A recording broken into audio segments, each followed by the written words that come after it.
পটল দো পেঁয়াজা বানানোর জন্য আমি এখানে বড় বড় 8টা পটল এভাবে ছাড়িয়ে ধার দুটো একটু কেটে নিয়ে সাদা তেলে ভেজে তুলে রাখলাম। এবার 2 চামচ তেল দিয়ে দিলাম 2 টুকরো দারচিনি, 2টো এলাচ, একটু জিরে, তারপর একটা পেঁয়াজ কুচি, 2 চামচ আদা রসুন বাটা, ভালো করে নেড়ে চেড়ে নিয়ে দিলাম হাফ চামচ হলুদ, হাফ চামচ জিরে গুঁড়ো, 1 চামচ ধনে গুঁড়ো, কাশ্মীরি লঙ্কার গুঁড়ো 1 চামচ, পরিমাণ মতো নুন। আবারও নেড়ে নিলাম ভালো করে। তারপরে দিলাম বড় সাইজের একটা টমেটো কুচি আর কাঁচা লঙ্কা দিলাম 4টে।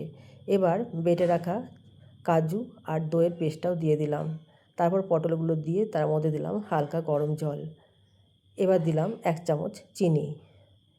এবার অন্য একটা ফ্রাই প্যানে আমি দিলাম 1 চামচ বাটার, তার মধ্যে দিলাম 2টো শুকনো লঙ্কা, হাফ চামচ মৌরি, একটু নেড়ে চেড়ে নিয়ে দিয়ে দিলাম বড় বড় করে কেটে রাখা পেঁয়াজ আর একটা টমেটো। হালকা ফ্রাই করে নিয়ে আমি দিয়ে দিলাম পটলের মধ্যে। পটলটাও আমার সুন্দর সেদ্ধ হয়ে গেছে, 5-7 মিনিট হয়ে গেল। এবার আমি নামিয়ে নেব। পরিবেশন করব ভাত অথবা রুটি, যে কোনো কিছুর সাথে। খেতে অসাধারণ স্বাদ। একবার হলেও বানিয়ে দেখবেন। যদি রেসিপি ভালো লাগে চ্যানেলটিকে সাবস্ক্রাইব করবেন।